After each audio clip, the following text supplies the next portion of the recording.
মাননীয় স্পিকার,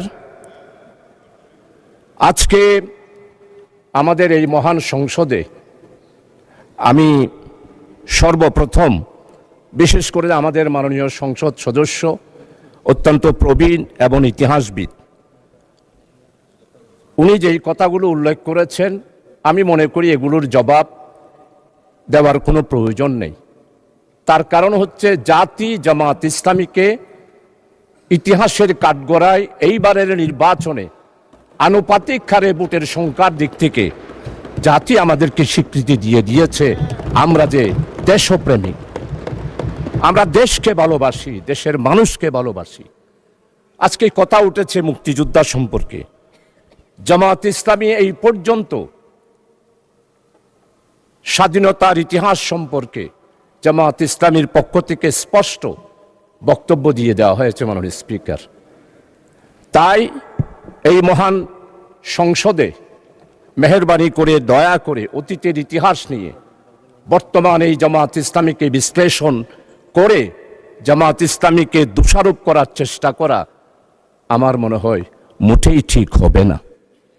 কারণ হচ্ছে জামাত ইসলামের ইতিহাস হচ্ছে যেইখানে গণতন্ত্র নস্যাৎ হয়েছে সেইখানে গণতন্ত্র উদ্ধার করার জন্য জামাত ইসলামী আন্দোলন করেছে।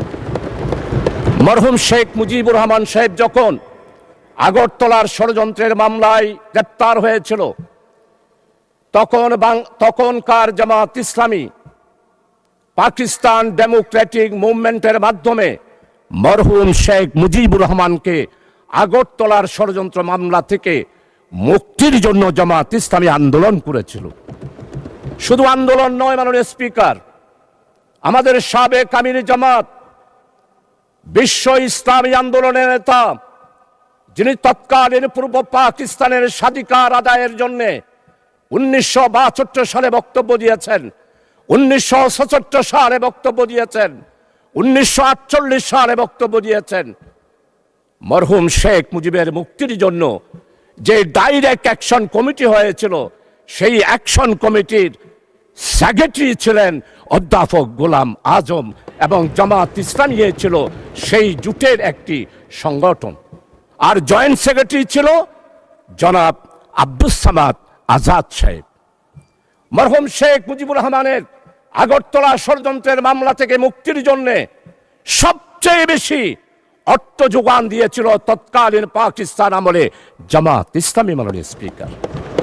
তাই জামাত ইসলামের ইতিহাস হচ্ছে মানুষের অধিকার প্রতিষ্ঠার ইতিহাস।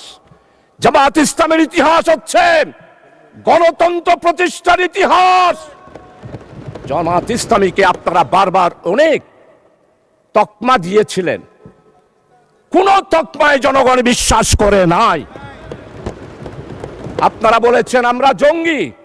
জনগণ 12 তারিখের নির্বাচনের মাধ্যমে প্রমাণ করেছে জামাত ইসলামী জঙ্গি সংগঠন নয়, গণতান্ত্রিক নিয়মতান্ত্রিক সাংবিধানিক একটি আন্দোলন এবং সংগঠন। মাননীয় স্পিকার, জামাত ইসলামীর গণতান্ত্রিক ইতিহাস অনেক সময় লাগবে। আপনি যেহেতু আমাকে সময় নির্ধারণ করে দিয়েছেন, আজকে জামাত ইসলামীর ব্যাপারে শুধু এতটুকু বলতে চাই, ভুলে গেলে চলবে না। 1997 সালে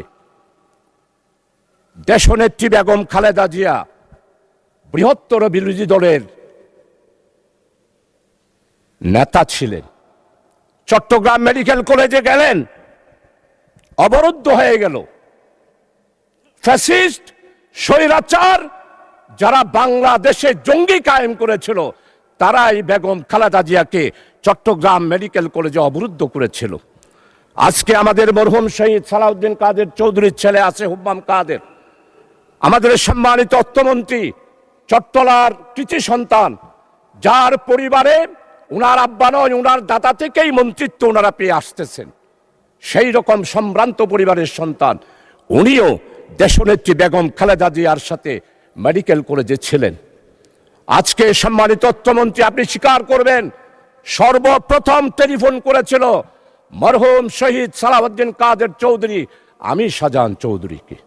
আমি তো জামাত, আমি তো শিবির, কিন্তু সেই দিন আমরা জামাত শিবিরেরা চট্টগ্রাম মেডিকেল কলেজ থেকে দেশনেত্রী বেগম খালেদা জিয়াকে সালাউদ্দিন কাদের চৌধুরীর আহ্বানে জামাত এবং শিবির সেই দিন বেগম খালেদা জিয়াকে আমরা উদ্ধার করেছিলাম। মাননীয় স্পিকার, আজকে স্বাধীনতার কথা বলা হয়, সর্বপ্রথম একটি মাত্র রাজনৈতিক দল পূর্ব পাকিস্তানের স্বাধিকার কোন পথে আসবে এই ব্যাপারে সর্বপ্রথম পূর্ব পাকিস্তান থেকে যিনি বক্তব্য দিয়েছিলেন তিনি হচ্ছেন প্রফেসর গোলাম আজম। 1970 সালের নির্বাচন হলো, নির্বাচনের পর সর্বপ্রথম একটি রাজনৈতিক দলের পক্ষ থেকে সমস্ত পত্রিকা সাক্ষী তাসপাটু পাওয়ার শেখ মুজিবুর রহমান প্রফেসর গোলাম আজম বক্তব্য দিয়েছিলেন। আমরা সেই দিন বলেছিলাম সংখ্যাগরিষ্ঠতা হিসেবে আওয়ামী লীগ যেহেতু জনগণ রায় দিয়েছে, তাই শেখ মুজিবের হাতেই ক্ষমতা হস্তান্তর করুন। আজকে সম্মানিত আমার অত্যন্ত পরম মুরব্বী ইতিহাসবিদ, আমি ওনার ফেসবুকে সব বক্তব্য শুনি, ওনার মনের ভিতরে অনেক আবেগ। 1757 সালের ইতিহাস আপনি তুলে ধরেছেন, পাল বংশের ইতিহাস তুলে ধরেছেন, কিন্তু আপনি কি ফরাজি আন্দোলন, ফকির আন্দোলন, খেলাফত আন্দোলন, ওয়াহাবি আন্দোলন, ওলামায়ে কেরামদের ইতিহাস আপনি তুলে ধরেন নাই? সেই দিন আমাদের খেলাফত আন্দোলন, ওয়াহাবি আন্দোলন, ফকির আন্দোলন, মজলুম আন্দোলন, হাজী শরীয়তুল্লাহর আন্দোলন আপনি যদি তুলে ধরতেন তাহলেই মনে করতাম আপনি একজন নিরপেক্ষ ব্যক্তি। এখন আমার মনে হচ্ছে আপনি নিরপেক্ষ নয়, আপনি শুধু জামাত ইসলামিয়ার মুসলমান আর ইসলামী আন্দোলনকে আঘাত করার জন্যই পার্লামেন্টে বক্তব্য রেখেছেন। আমার নেতা, আমাদের অপোজিশনের লিডার, উনি মুক্তিযোদ্ধার পরিবারের সন্তান, শহীদ পরিবারের সন্তান, এটার উপরও আপনি আঘাত করেছেন। আপনার মনের বেদনা আমরা বুঝতে পারি। মাননীয় স্পিকার, জনাব প্রেসিডেন্ট ভাষণ দিয়েছেন, সেই ভাষণের ব্যাপারে মাননীয় সংসদ সদস্যবৃন্দ অনেকেই ওনাকে সাধুবাদ জানিয়েছেন। আমরা এটার বিরোধিতা করি না, কিন্তু আমরা স্পষ্ট বলতে চাই, জনাব প্রেসিডেন্ট, আপনি শপথ ভঙ্গ করেছেন, আপনি জাতিকে বিভ্রান্ত করেছেন। আপনি বলেছেন প্রধানমন্ত্রীর পদত্যাগ আপনার কাছে পৌঁছে নাই, আপনি নাকি সেটা গ্রহণ করেন নাই। তাহলে আপনারাই বিচার করেন সংসদে, একজন প্রেসিডেন্ট শপথ নেওয়ার পর কিভাবে জাতিকে বিভ্রান্ত করার জন্য ইন্টারিয়াম গভর্নমেন্ট গঠন হওয়ার 6 মাসের পরেও উনি বললেন শেখ হাসিনার পদত্যাগপত্র আমার কাছে পৌঁছে নাই। যেই প্রেসিডেন্ট শপথ ভঙ্গ করতে পারে, জাতিকে বিভ্রান্ত করতে পারে, সে আর যেই হবে হোক, প্রেসিডেন্টের চেয়ারকে আমরা স্যালিউট জানাই, প্রেসিডেন্টের চেয়ারকে আমরা সম্মান করি, কিন্তু ব্যক্তি হিসাবে জনাব প্রেসিডেন্ট সাহেব জাতিকে যেই বিভ্রান্ত করে মধ্যবর্তীতে সাধারণ নির্বাচন হওয়ার আগে বাংলাদেশে একটি ষড়যন্ত্রের মাধ্যমে 17 বছরের নির্যাতিত বিএনপি, জামাত, 11 দলীয় জোট, ছাত্রদল, ছাত্র শিবির, আমরা যারা আন্দোলন করে একটা ফসল নিতে চেয়েছিলাম, আমাদের নেতৃবৃন্দ আজকে মাওলানা মতিউর রহমান নিজামী নেই, 10 বছর পার্লামেন্টে ছিলেন, আপনি তার সাক্ষী।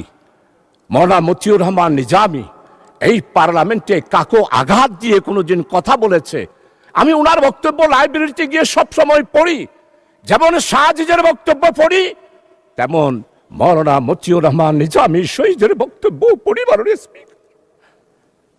আজকে মাওলানা মতিউর রহমান নিজামীকে খুঁজে বাইরে পার্লামেন্টে আল্লামা হযরত মাওলানা দেলওয়ার হোসেন সাইদি রহমতুল্লাহ আলাই উনি এইখানে বক্তব্য রেখেছেন। আজকের সম্মানিত মির্জা ফখরুল ইসলাম মহাসচিব, চরমভাবে শ্রদ্ধা করি, উনি আমাদের কৃষি মন্ত্রী মাওলানা মতিউর রহমান নিজামীর স্টেট মিনিস্টার ছিলেন, প্রতিমন্ত্রী ছিলেন, উনি এত ভালো ভালো পদক্ষেপ নিয়েছেন কৃষি ডিপার্টমেন্টে। আজকের কৃষিমন্ত্রী যিনি আছেন অত্যন্ত বিজ্ঞ। আমার মনে হয় আমাদের মির্জা ফখরুল ইসলাম সাহেবের রেখে যাওয়া মৌলানা মতিউর রহমান নিজে রেখে যাওয়া কৃষি মন্ত্রণালয়ে উনি সেই পদক্ষেপগুলো গ্রহণ করছেন। আজকে তাকে শ্রদ্ধা ভরে স্মরণ করছি। তাকে কেন ফাঁসি দেওয়া হলো মাননীয় স্পিকার? উনি কি মানবতা বিরোধী অপরাধ ছিল?